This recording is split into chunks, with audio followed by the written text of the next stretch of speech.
अभिजीत जी, मैं आपके थोड़ा स्वर साधना में थोड़ा व्यवधान पैदा कर जानना चाहता हूँ कि कौन सा राग आप बजा रहे हैं। देखिए, मौसम चल रहा है बसंत का, तो स्वाभाविक है बसंत ऋतु में बसंती बजाया जाएगा। बसंत है इस ऋतु का राग, बहार है इस ऋतु का राग, और एक और राग भी है बसंत मुखारी। इस ऋतु में यही सब राग अधिकतर हम लोग बजाते हैं, और इसके जो बंदित भी होती है वो भी इसी ऋतु पे ही आधारित, ऋतु वर्णना के आधारित होता है। जैसे अभी मैं बसंत बजा रहा था, इसका जो बंदित है मुखरा है,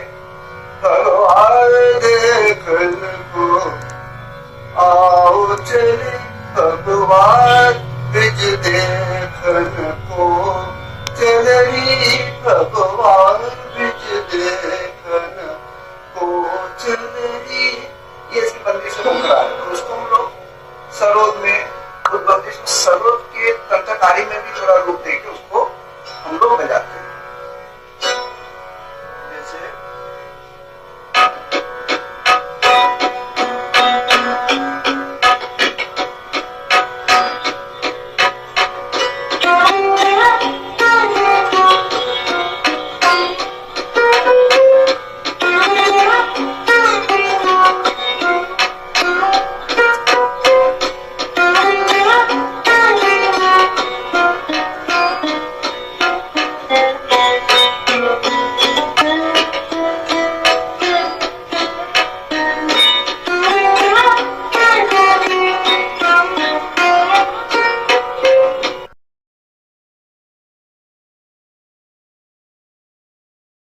कहते हैं कि जहाँ 7 रंग होते हैं तो वो वहां पर माहौल कुछ अच्छा हो जाता है, और जहाँ पर 7 सुरों का संगम होता है वहां पर माहौल कुछ और हो जाता है।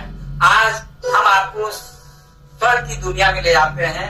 एक मर्दाना यंत्र बजाने वाले, वाद्य यंत्र बजाने वाले अभिजीत राय चौधरी जी को परिचय मैं आपसे कराऊंगा, और हम जानेंगे कि सरोद का इतिहास क्या है, क्या इसकी भूमिका रही है, और युवा पीढ़ी के लिए कितना महत्वपूर्ण ये बात है, और इसकी उपयोगिता क्या है। आज पहले मैं चाहूंगा चौधरी जी, आप अपना कुछ परिचय बताएंगे। नमस्कार, सरोद वादक। वर्तमान में मैं गेस्ट ऑफ फैकल्टी हूँ भातखंडे संस्कृति विश्वविद्यालय में। मैं स्लाइड गिटार और सरोद दोनों सिखाता हूँ। बेसिकली मैं बनारस को बिलोंग करता हूँ। मेरे 3-4 पुरुष से बनारस में ही रहे। मेरे पिता डॉक्टर उमाशंकर राय चौधरी जो एक अच्छे वाद्य वादक थे और पेशे से चिकित्सक थे, वो पंडित श्रीचंद मिश्रा जो विदुषी गिरिजा देवी के भी गुरु थे, उनकी शिष्य थे। और मैं शुरुआत क्लास 6-7 में था, उस वक्त मैं गिटार बजाया करता था, स्लाइड गिटार। उस जमाने में आप लोग को शायद ध्यान होगा कि शादी ब्याह में स्लाइड गिटार को बजता था 1900 में ये बजाता था। सीखा पंडित आशीष गुप्ता से सीखा था स्लाइड गिटार, और मैं बजाता था। तो वारियों की ये सन 70-71 की बात है। एक कॉन्फ्रेंस वहां बनारस में बहुत म्यूजिकल कॉन्फ्रेंस है, तो उसमें उस्ताद अलीवर खान साहब का सरोद था। तो मुझे मौका मिला था, क्योंकि बाबू जी को वो मिल जाता था गेस्ट पास, तो कहीं जा नहीं पाए थे। मुझे याद है कि उमा शर्मा जी का डांस था और उस्ताद अलीवर खान साहब का सरोद, और वो सरोद मेरे जीवन का टर्निंग पॉइंट समझिए। उन्होंने आज जो गुस्सा है वो रात दरबारी बजाते थे, जो 11 कलिंगरा बजाए थे, मतलब यूँ समझिए रात के 11 बजे, 11 साढ़े 11 बजे से वो भोर 6 बजे तक क्यों सरोद बजा, लोगों ने स्पेल बॉक्स सुनते रहे। लास्ट में जब बंद कर रहे थे तो लोगों ने कहा कि वो रिक्शा ना मिले और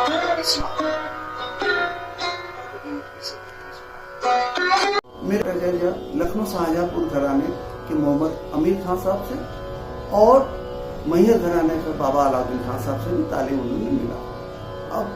अब आपके सामने दो चीज आ गया, एक लखनऊ शाहजहांपुर घराना और एक मैहर घराना। तो ये जानने के लिए आपको थोड़ा सा पीछे जाना पड़ेगा। ये सरोद कहाँ से आया, कैसे आया, वो मैं आपको बताऊंगा।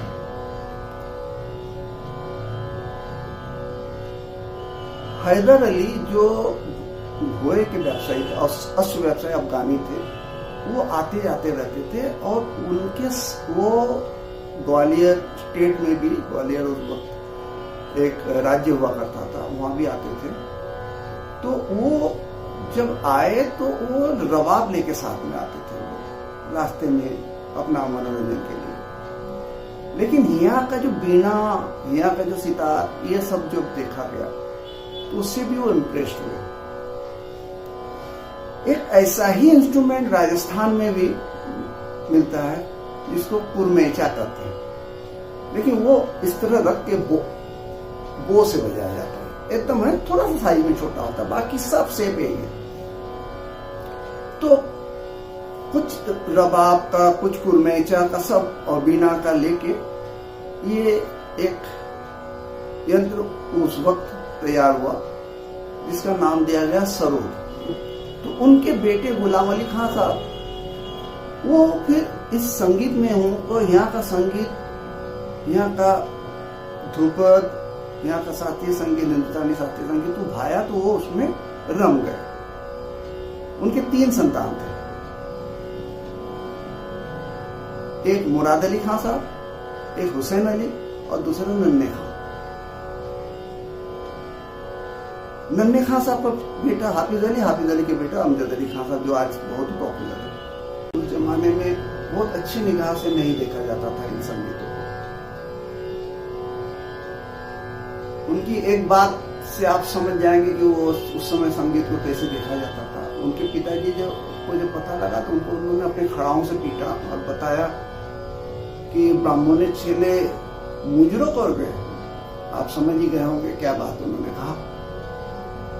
तो वो भाग गए, उनको इतना प्रेम था सरोद से कि वो फिर कलकत्ता भागे, वो अपने रिलेटिव के यहाँ रखे और मोहम्मद अमीर खान साहब से तालीम लिया था।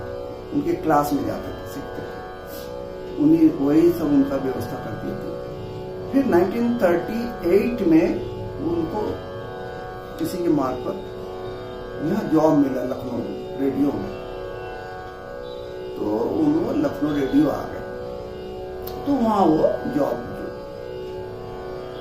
अपना स्टाफ आर्टिस्ट का भी काम करते थे। बाकी तब नया नया वो जैसा कहते हैं कि मैंने तो आकाशवाणी लखनऊ में कालीन तक बिछाया, वो स्टार्टिंग का था मैं स्टाफ आर्टिस्ट सरोद का। बाकी तो भजन के साथ बजाना, कभी सोलो बजाना सब करते थे। तो उनको दोनों घराने का तालीम थोड़ा थोड़ा हासिल हुआ था। एक तो लखनऊ शाहजहांपुर घराना, मोहम्मद अमीर खान साहब। आपको थोड़ा सा सरोद के बैकग्राउंड के बारे में थोड़ा सा बोल दूं तो आप लोग क्लियर हो जाएंगे कि क्या है।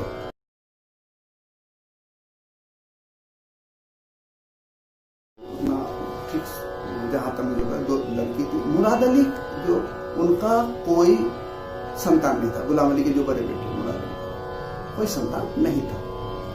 अब वो उनको लोग अपना कुटुंब आपस के लोग सब कहते, तू क्यों सरोद है, तुम्हारा कौन बेटा है, क्या है, तुम कौन सा लेके चलोगे, तुम्हारा कोई विरासत ढोना नहीं है। तो वो उससे वो नाराज हो गए। वो चले आए अपने ससुराल शाहजहांपुर में था। बोले मैं ऐसा कुछ करूंगा जो लोग मुझे याद करेंगे। तो उन्होंने डिफरेंट टाइप ऑफ कॉम्पोजिशन किया सरोद का, जिसको फिरोज खानी गद के रूप से भी कहा जाता है।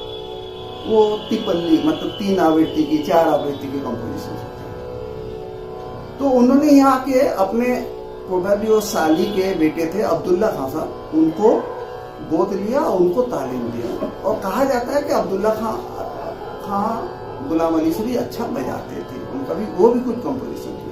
तो ये लखनऊ शाहजहांपुर घराने का शिलान्यास कर सकते हैं हुआ। फिर अब्दुल्ला खान साहब चले गए वहाँ दरभंगा स्टेट में, उन्होंने गोद लिया मोहम्मद अमीर खान साहब को। मोहम्मद अमीर खान साहब चले गए थे राजशाही।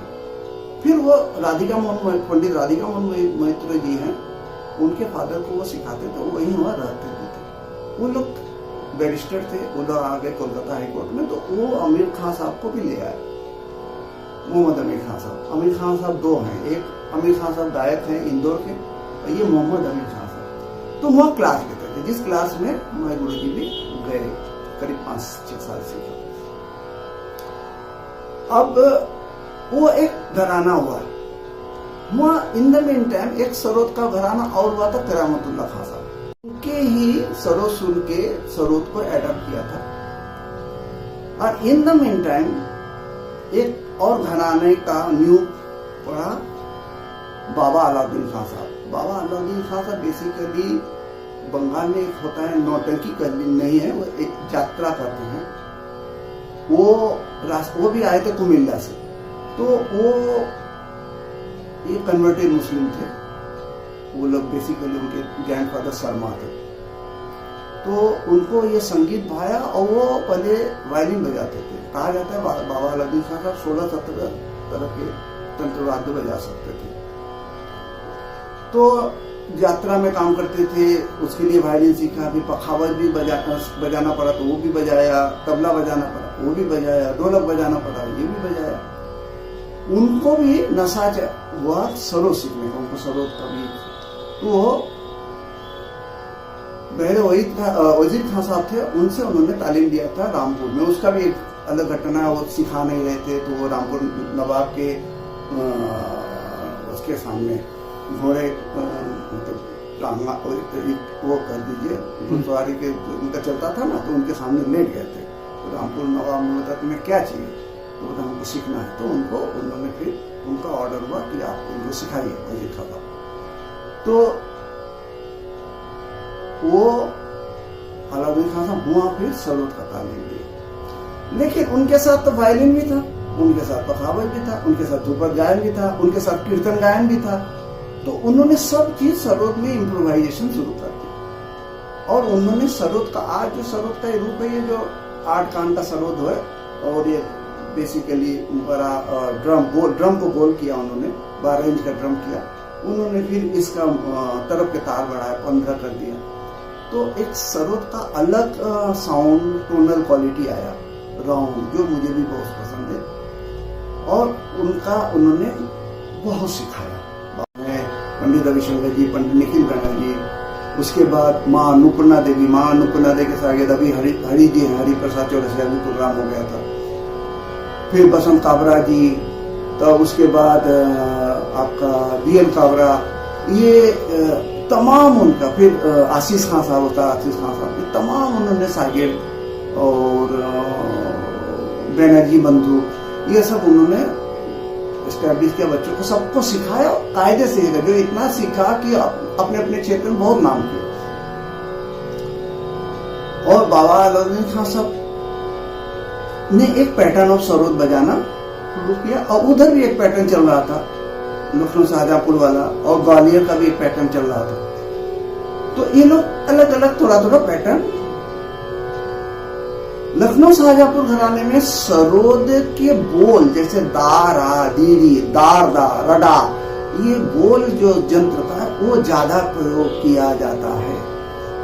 जबकि उस्ताद अली अकबर खान साहब, जो अलाउद्दीन खान साहब के बेटे हैं, उनको लोग कहते हैं महान सरोद वादक, और मैं कहता हूँ कि वो महान सुर साधक थे।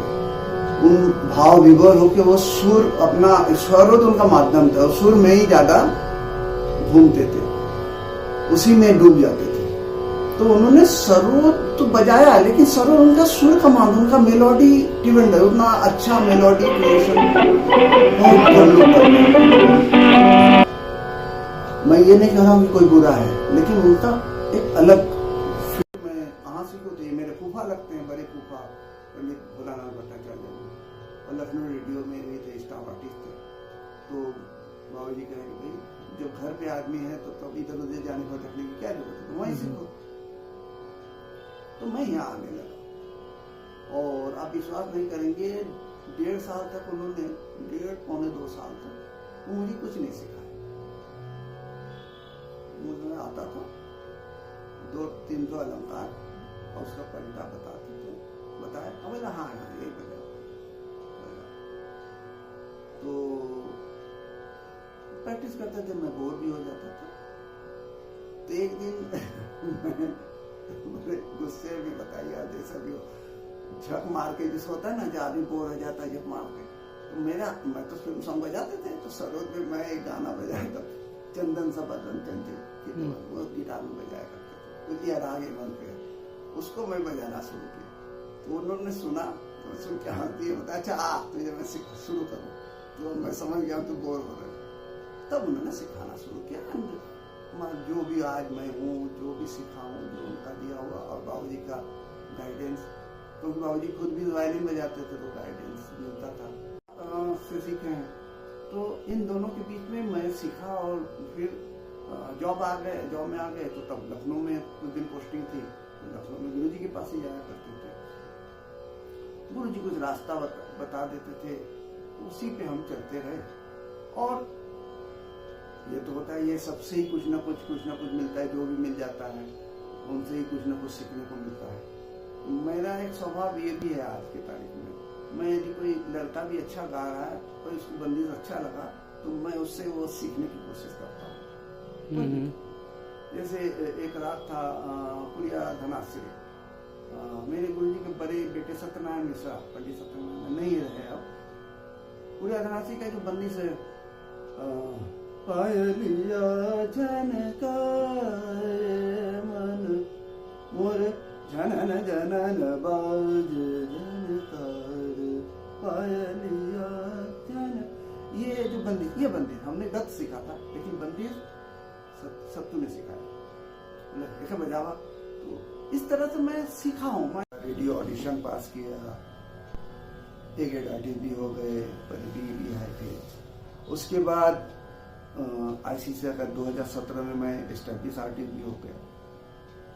तो ICCR ने 2 बार मुझे विदेश भी भेजा है, यूरोप में 4 कंट्री में, और फिर एक इंटरनेशनल रोंडेला फेस्टिवल फिलीपींस में था 2011 में, उसमें भी भेजा था। वहाँ भी सक्सेसफुल अपना प्रोग्राम सोलो परफॉर्मेंस भी किए थे, एक ग्रुप परफॉर्मेंस, फिर उन लोगों के साथ, टीम के साथ। वो जरा डिफिकल्ट होता है उन लोगों के साथ, क्योंकि उनका स्केल और मेरा स्केल में, सरोद की स्केल बड़ा परेशानी होती है। खैर वो भी मैनेज करके बजाया। तो जो भी है सब गुरु कृपा ही मानता हूँ, और ईश्वर कृपा है। तो मेरे बच्चे जॉब में भी चले गए, अच्छे जॉब में चले गए MBA करने के बाद। तो मैंने बताया कि कुछ करो यार, नौकरी तो हो गई, कुछ करो। तो भातखंडे में भी मेरे कुछ मित्र हैं, जैसे डॉक्टर मनोज कुमार मिश्रा, कमलेश दुबे जी, रविनाथ मिश्रा, पंडित रविनाथ मिश्रा। तो ये सब तो बता, वो भी कहते थे बार बार कि आओ यार, यहाँ आ जाओ, इसी में तुम लोग को गेस्ट फैकल्टी रखते हैं, यहाँ स्लाइड गिटार की भी जरूरत है, सरोद का भी कोई नहीं है। नरेंद्र दादा चले गए थे कोलकाता वापस। तो at that time I decided कि VRS से ले लो, रिमेनिंग जॉब का सैलरी मिल जाएगा, तो मेरा यह है कि खर्चा निकल जाए।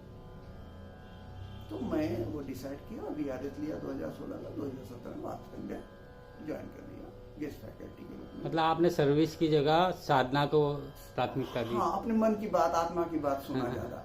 अब हो गया ना, बच्चे सेटल हो गए, तो अब क्या, अब किस लिए, अपना तो 2 ही रोटी खाना है, दाल रोटी खाना है। तो मैंने मन की आवाज को ही ज्यादा प्रेफरेंस दिया, कह लीजिए आत्मा की आवाज को ज्यादा। तो अब सरोद में मैं रमा हूँ, उससे बच्चों को सिखाता हूँ। अभी तो मैं अयोध्या भी बजा के आया, इधर तो सनत कड़ा प्रोग्राम में भी बजाया।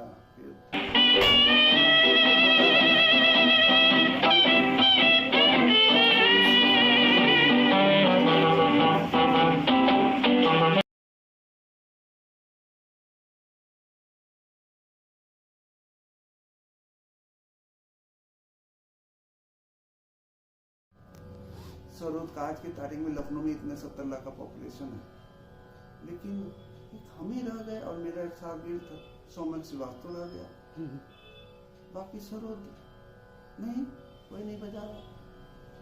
अब एक डॉक्टर लीली सिंह आए हुए हैं, वो मतलब उनका भी एक शौक चढ़ा कि हम भी विरासत को रखें। तो मेरा कहने का मतलब कि थोड़ा सा हम यदि अपना विरासत को नहीं संभालेंगे तो कौन संभालेगा? कोई अमेरिकन, कोई जर्मन, डच, ये तो नहीं संभालेंगे ना, उनका उनसे क्या मतलब। और मैं वो दिन नहीं देखना चाहता कि हमको सरोद और सितार सीखने के लिए अमेरिका और जर्मनी जाना पड़े। नहीं तो पंडित वासुदेव जी, क्या युवाओं को, जैसे अभी आपने कहा कि सरोद बस कुछ ही लोग बजा रहे हैं, ज़्यादा लोग नहीं बजा रहे हैं, तो युवाओं क्या कारण है कि जो आपको लगता है कि सरोद में लोग आगे नहीं आ रहे हैं? हाँ, ये बात है कि सरोद में आगे नहीं आ रहे, उसका 2-3 कारण हैं। पहला फॉरमोस्ट कारण ये है कि चकाचौंध की जिंदगी में, अब वो फिल्म में शाहरुख खान यदि एक्वेस्टिक गिटार लेके नाचेंगे, अक्षय कुमार यदि एक्वेस्टिक गिटार लेके नाचेंगे, तो लोग स्वाभाविक युवा पीढ़ी उधर भटके। आज वो सरोद लेके नाचे, सरोद लेके बजाएं, तो देखिएगा युवा पीढ़ी सरोद की तरफ चलेगी। हमारे यहाँ सबसे बड़ी दिक्कत यह है कि उन हीरो को अपने मन मस्तिष्क में बैठाया जाता है जो व्यक्तिगत जीवन में कहिए इससे दूर है, इससे दूर जीरो है। सच मानिए वो लोग जीरो है, वो उनकी कोई भी न अपने एक आप देख लीजिए, वो ठीक है आज उनकी ग्लैमरस लाइफ है, बहुत कुछ है, लेकिन उनका कंट्रीब्यूशन टू समाज नगण्य, वो आप सब देख सकते हैं आपके सामने। तो ये एक बड़ा दुखद स्थिति है कि लोग उनको ज्यादा प्रेफरेंस देते हैं। इस मामले में इधर जो कुछ बताऊंगा कि जो अवार्ड दिया जा रहा था, उसमें कुछ उन लोगों को भी दिया जा रहा है जो समाज के लिए कंट्रीब्यूशन कर रहे हैं, समाज को कुछ देना चाहते हैं, दे के गए हैं, दे रहे हैं। तो खैर वो उस बात पे नहीं आएंगे। हम जो कर रहे हैं कि हमारा विरासत ये संगीत है, शास्त्रीय संगीत, और मैं ये चैलेंज के साथ कर सकता हूँ कि शास्त्रीय संगीत का जो मैं विदेश भी टूर करके आया, मैं यूरोप के भी कंसर्ट और सिम्फनी वगैरह देखा, वो सब फिक्स होते हैं, एक स्ट्रक्चर में बंधा है, उसका जो स्टाफ नोटेशन फिक्स है। आप चले जाइए चाइना में, चाइना का भी स्टाफ नोटेशन फिक्स है, वो एक गाना बजाएंगे, फलाने पक्षियों का, चाटू पक्षियों का ट्यून निकालेंगे, फिक्स है। इसी तरह आप कर्नाटक संगीत में भी त्यागराजा कीर्ति जो फिक्स है, उन्होंने कई वो राग आधारित है मैं मानता हूँ, लेकिन उसी पे वो अपना गाना या वाद्य बजाते हैं, बीना बजाते हैं या वो बजाते हैं वायलिन वगैरह। लेकिन ये जो संगीत, जो हिंदुस्तानी शास्त्रीय संगीत है, वो एक मजेदार चीज है। आपको राग यमन का नीरे गामा पादा निसा आरो सानी दापा मागा रेसा दे दिया गया, अब उसमें आप खेलो, कितना खेलोगे, उसमें पेंटिंग करो, कान को अच्छा लगना चाहिए, कंडीशन है, ताल में होना चाहिए, कंडीशन इतना ही है, ये नियम है। लेकिन खेलो, जो इम्प्रोवाइजेशन, जो स्वतः इम्प्रोवाइज करने का जो एक स्कोप है, वो सबसे ज्यादा हिंदुस्तानी शास्त्रीय संगीत में, जो मेरे नॉलेज में अन्य संगीत में नहीं है। अन्य संगीत में कंपोजिशन को बजाते या नया कंपोजिशन क्रिएट कर सकते, यह है वहां, लेकिन रिपीट करोगे वही कंपोजिशन जो पहले किसी ने पढ़ी। विरासत को हमें ही संभाल के रखना पड़ेगा, नहीं संभालेंगे तो फिर वही रिपीट करना हो कि सरोद सितार सीखने के लिए जाना पड़ेगा आपको अमेरिका और जर्मनी और लंदन।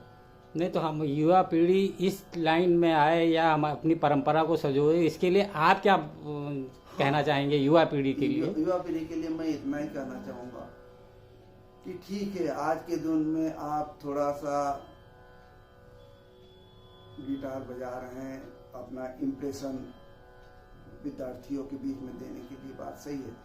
मैं इतना ही कहूंगा कि साथ साथ आप अपने को, अपना धरोहर को संभालना संभालने की जो जिम्मेदारी है, जो ये आपका सामाजिक है, वो राही प्यार की